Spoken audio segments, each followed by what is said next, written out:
You will see the buildings at Padley referred to by several different names, including Padley Chapel, Manor and Manor Hall. All are accurate, for the site has been called each of these over its long history. The 15th century gatehouse and chapel of Padley Manor stand in a secluded rural site near Grindleford. Behind the chapel are the ruins of the 14th century manor house, now no more than foundation walls. The chapel is best known for its association with a pair of Catholic priests captured here in 1588 and later executed for high treason. During the 1580s, it was a high treason for an ordained priest to be in England, and anyone caught harbouring such a priest might be put to death. Recusants, people who refused to accept Elizabeth I as head of the Church of England, were heavily persecuted. It was in this climate of fear and suspicion that the events at Padley Manor unfolded in 1588. On the 12th of July 1588, Robert Ludlam and Nicholas Garlick were arrested at Padley Manor, where they were visiting the owner, John Fitzherbert. It was more a matter of bad luck that the pair were found at Padley. They were only staying one night. The authorities, led by the Earl of Shrewsbury, probably did not know that the priests were at Padley, but were after John Fitzherbert for his recusant attitudes. The pair were taken to Derby jail and charged with having entered England as Catholic priests. Garlick spoke for both the arrested men, and it seems that his bold and forthright attitude did not sit well with his questioners. The two men were sentenced to treason on 23rd of July and executed the following day on St Mary's Bridge in Derby. A long-standing tradition suggests that Garlick's head was buried in the churchyard at Tideswell. In 1987, Garlick and Ludlam were beatified by the Catholic Church.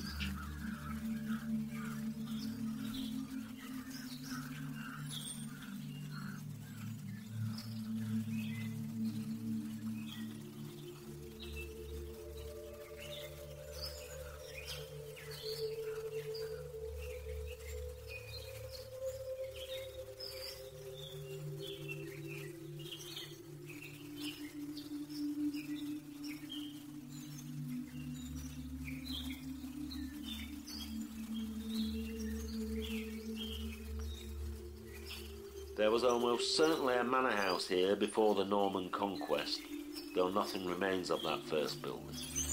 William the Conqueror gave the Padley estate to one of his followers, the head of the Bernach family.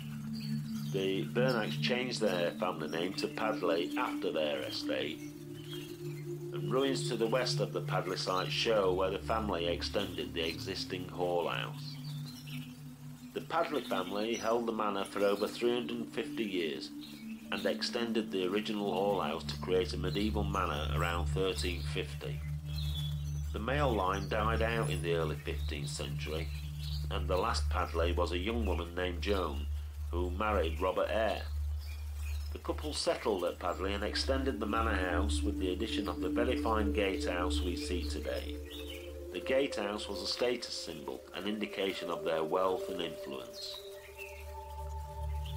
The male line of the Eyre family died out after 4 generations, just like the Padleys before then, and Anne Eyre married Sir Thomas Fitzherbert in 1534.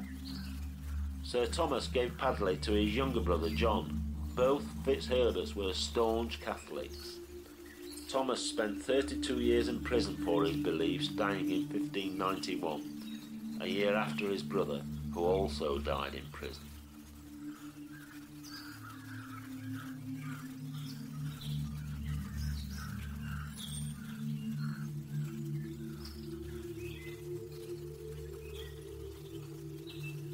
The Padley family must have had warning of the authorities' approach, for they buried the altar stone in the garden.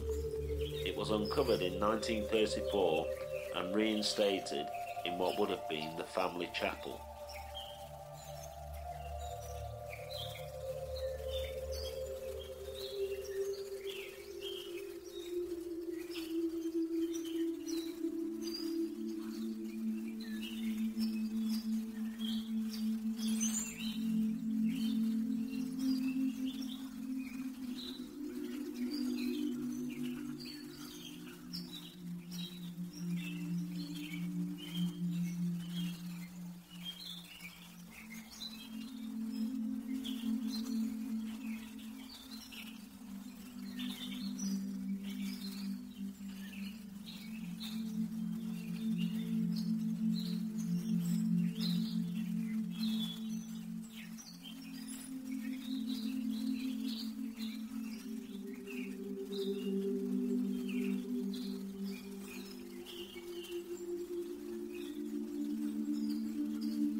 The entire household at Padley Manor were arrested with the 2 Catholic priests.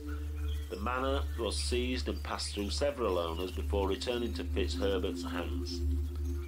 In 1649, William Fitzherbert inherited Padley, but he was not long to enjoy his inheritance.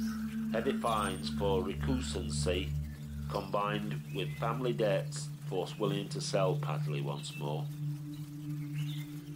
It seems that the house was never lived in after this point. All but the gatehouse was pulled down and the stone sold for building material. The formerly grand gatehouse was used as a hay barn and cow byre. Things changed in 1892 with the first pilgrimage to Padley. The pilgrimage has become an annual event and proved very popular.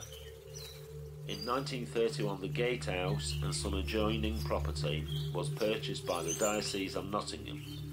The chapel was restored and consecrated as a chapel.